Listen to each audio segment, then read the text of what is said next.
Universe Maker's first scroll. Please view the description for trigger warnings to make sure this is content you're comfortable with. Chapter 6.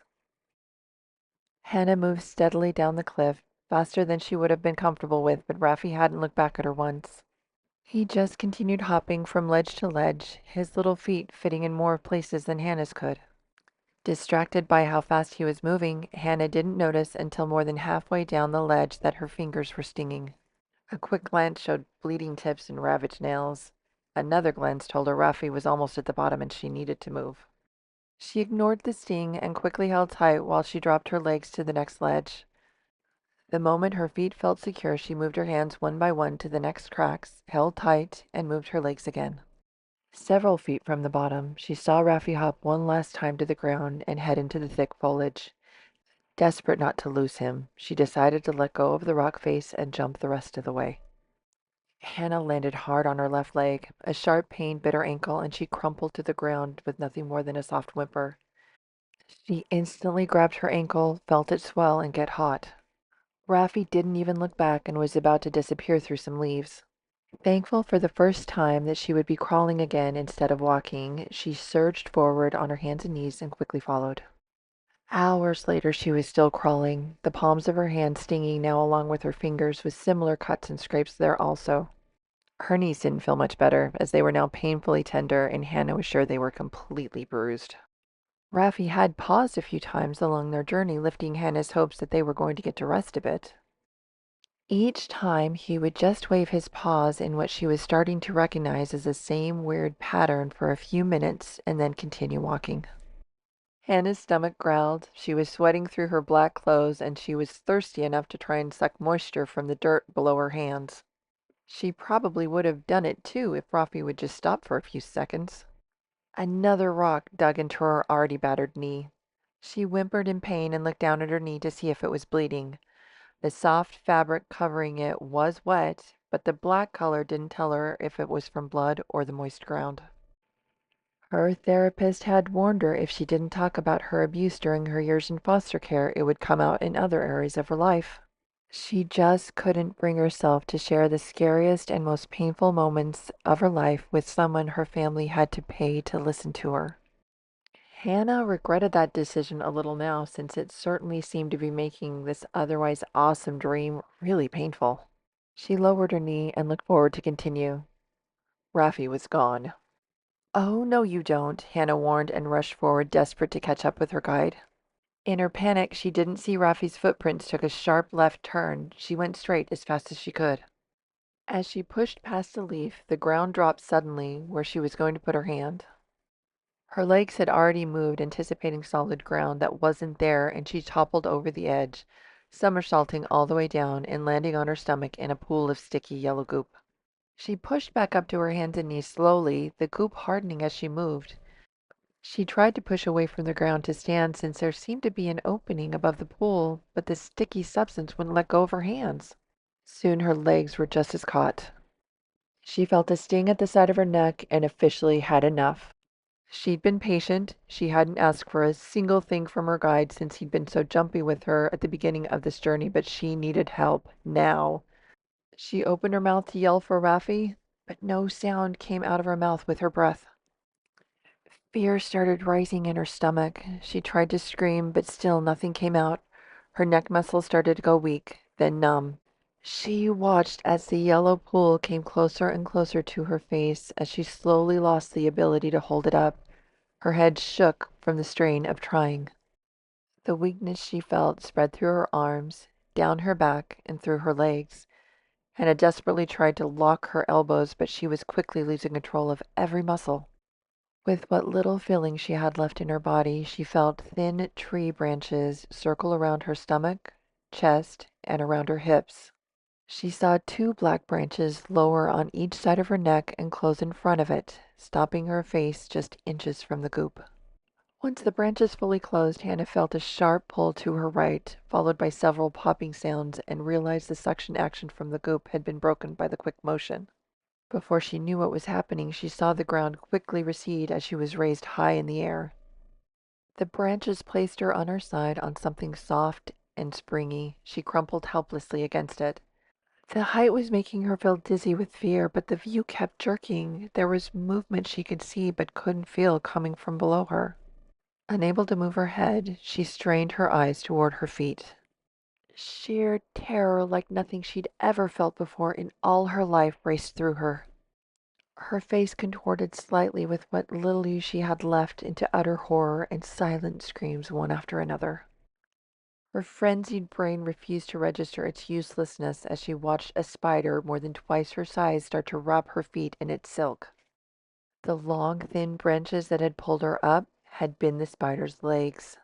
Please wake up, she chanted over and over in her mind. She had nightmares, nowhere near this horrifying before, and managed to wake herself up every time. This one needed to end now. The spider worked its silk quickly, taking no time at all to completely encase her legs, and started on her middle. Hannah closed her eyes and chanted again. There was no way this would continue much longer. If she couldn't wake herself up, her system always did it for her. She just needed to open her eyes in the real world. Ah, the spider was at her neck when she opened her eyes again and quickly moving to her head. The silk thread crisscrossed over her eyes. Soon she wouldn't be able to see anything. Her vision blurred like she was looking through water. She never cried in her dreams. Her panicked mind quieted into a realization that left her cold all over. This wasn't a dream. Whatever had happened in Dr. Miller's office, this wasn't a dream, this was real. Just before the silk completely blotted out her vision, she noticed movement below her. A small circle of foliage opened. Hannah could barely make out tiny Ruffy at its center, looking up at her. He started moving his paws in the same pattern she'd seen him use so many times before. Thread after thread circled over her eyes. Everything was dark. All Hannah could do was hear her own breath coming in and out in hysterical sobs. Her mind raced over everything she'd heard about what happens to insects when they're caught like this, being fed on until they were completely dry. Her breath caught, her chest spasmed in hysteria that sounded louder in her still working ears. She hoped at least the process wouldn't hurt. She heard something pulling at the web around her. She steadied herself and tried to calm her panic.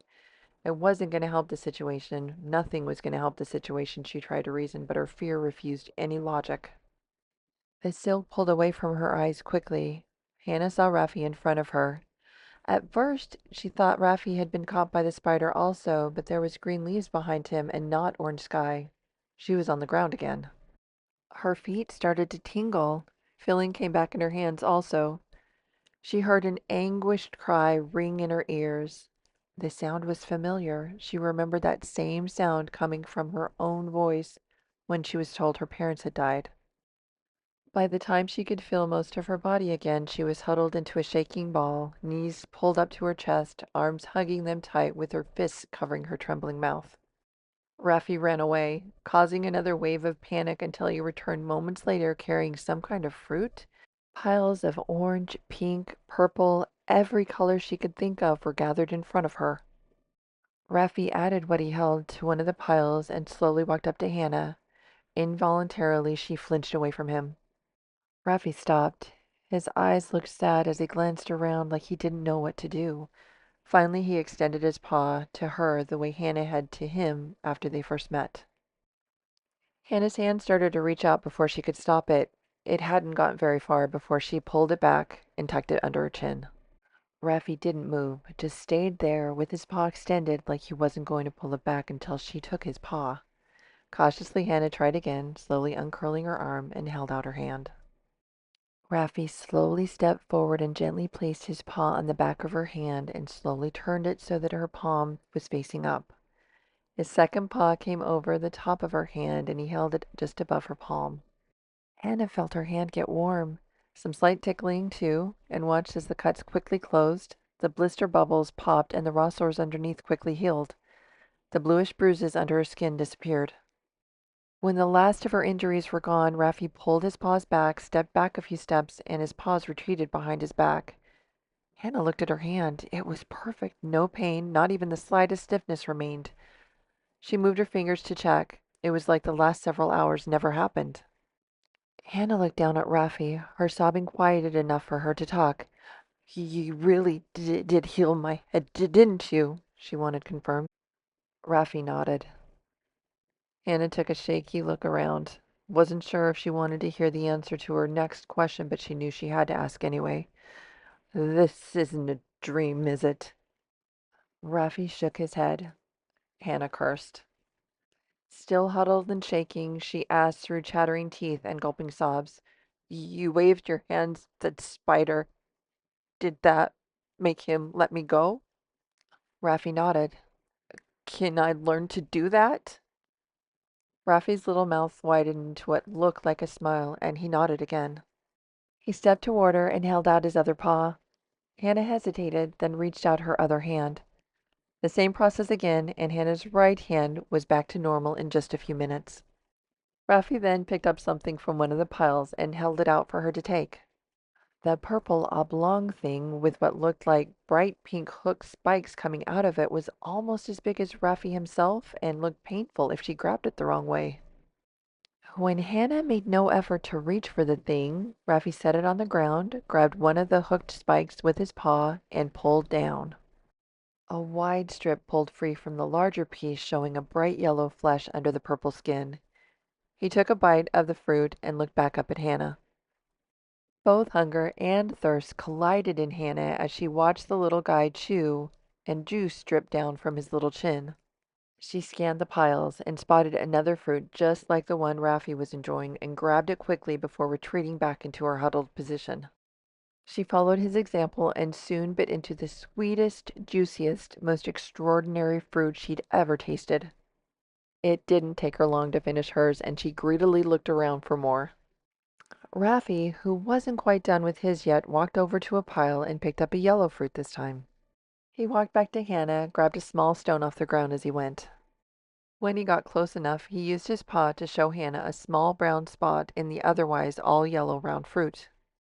Raffi raised the stone and struck the fruit hard. The brown spot gave way, leaving a small hole in the hard shell. He tipped it slightly, allowing some of the juice inside to trickle out. "Thank you," she said, and quickly took the fruit from Raffi.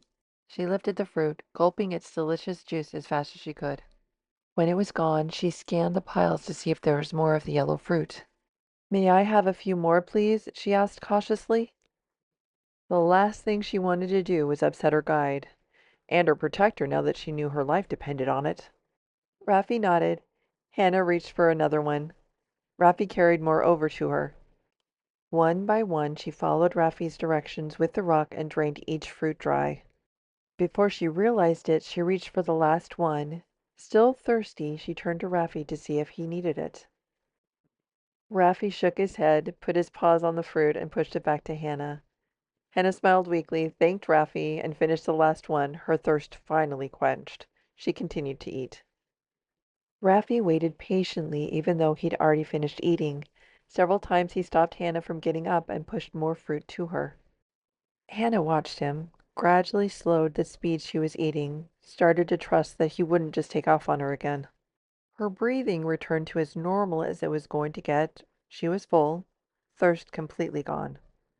She took a moment to finally take her turtleneck shirt off, leaving only the white tank top she'd worn underneath, which made her feel instantly cooler. Not knowing what else to do with it or if she would need it again, she tied it around her waist. She nodded at Raffi, letting him know she was ready, but flinched when she moved her legs. Her knees were still battered as ever, and her ankle looked about the size of a grapefruit. Raffi's little paws worked quickly, healing her ankle first, then both knees, and finally any remaining injuries after he scanned her over with squinted eyes to make sure he hadn't missed anything. He backed up slowly as Hannah pushed to her feet. He shook his head at her when she started to kneel down again, pushing at her until she stood straight. Hannah watched as Raffi again stepped into the thick foliage. Leaves and branches parted on their own around him, but higher and wider than they had before. He took another step. The leaves didn't flip back into place. They stayed open and continued to part for Raffi. He took another step, then turned and waited for Hannah to follow. Hannah smiled and cautiously stepped closer to Raffi. Not sure if it was some kind of trick, but the leaves stayed where they were. They moved together, Hannah able to comfortably walk this time. She heard the leaves swish back into place behind her far enough that all she felt was a soft breeze on her back that really felt good. A few steps further and Raffi stopped. He turned around, walked back to Hannah, and started pulling at her pant leg. Hannah crouched down and leaned over to get to Raffi's level. The moment she did, Raffi put his paw over her mouth. Hannah mouthed, "I need to be quiet?" Raffi nodded. He stepped slightly back and held both paws facing her in a stay motion. Hannah nodded that she understood. Raffi paused a moment longer to make sure Hannah didn't move before he turned around. Hannah watched as the thick foliage parted in front of them and continued to part for several yards until Hannah gasped. She didn't know what she was looking at, but she hoped she'd never run into it again.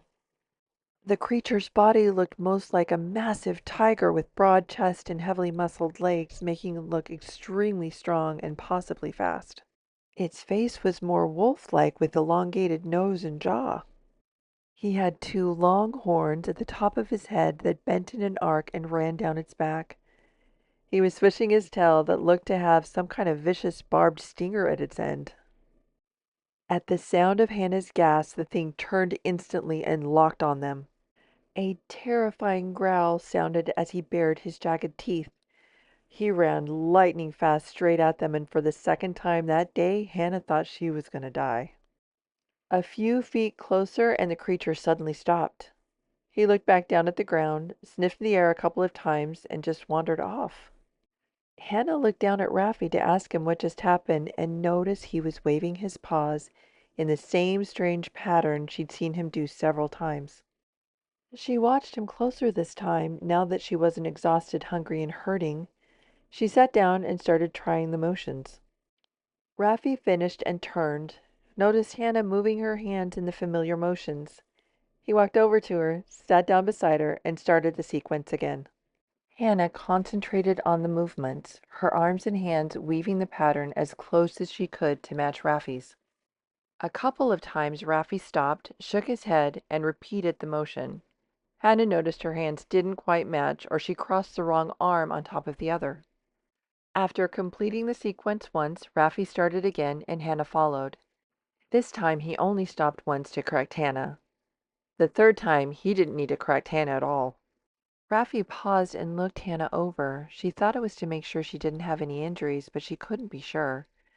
He checked her hand, motioned for her to stand, and watched as she took a few steps. Finally, he nodded his little head, turned, and continued their journey. Hannah stayed even closer than before, afraid of what lurked just beyond what her eyes could see.